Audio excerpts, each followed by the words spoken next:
The story of misoprostol is truly a feminist story.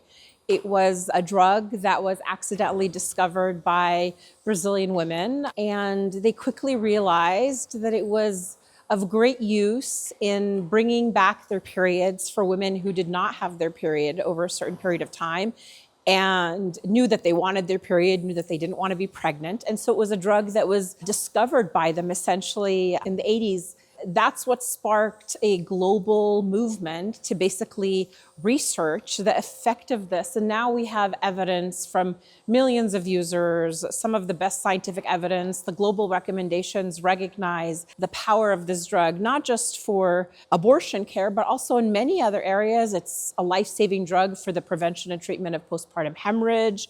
It's also used in labor abduction. What these drugs did is that it allowed women to have the reality of a no-touch option, the ability to bring down their periods, not be pregnant, and do so in a way that is non-invasive, that is confidential, that is respectful. What we call today medication abortion options are some of the most studied reproductive health technologies in the world. We know they're highly safe and effective.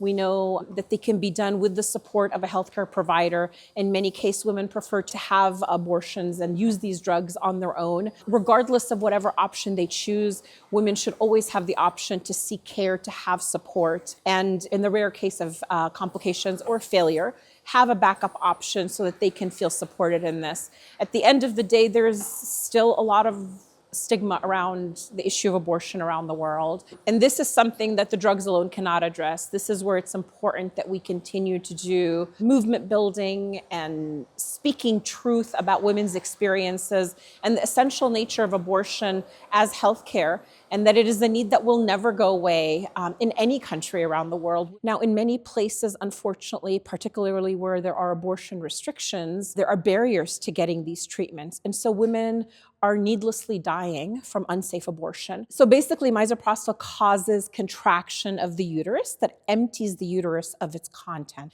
What happens is the mifepristone is usually used to create a higher efficacy rate, to require less use of misoprostol, and it is used ahead of the misoprostol to prepare it for the process. So that process actually makes the medical abortion happen in a way that is more effective. Now, where mifepristone is not available, the misoprostol alone will do the job. It requires generally that women take more pills. And the misoprostol is associated with some minor side effects like gastrointestinal issues. But the key thing is that we know they're very safe and effective. All the side effects are transient. And so the important thing is that women have that knowledge. And obviously with a medical abortion procedure, there's varying levels of pain.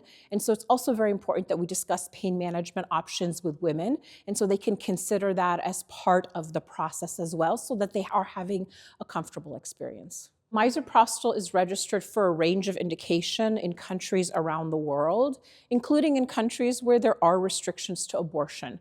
But it is an essential medicine. Just like mifepristone, it is on the WHO essential drug list.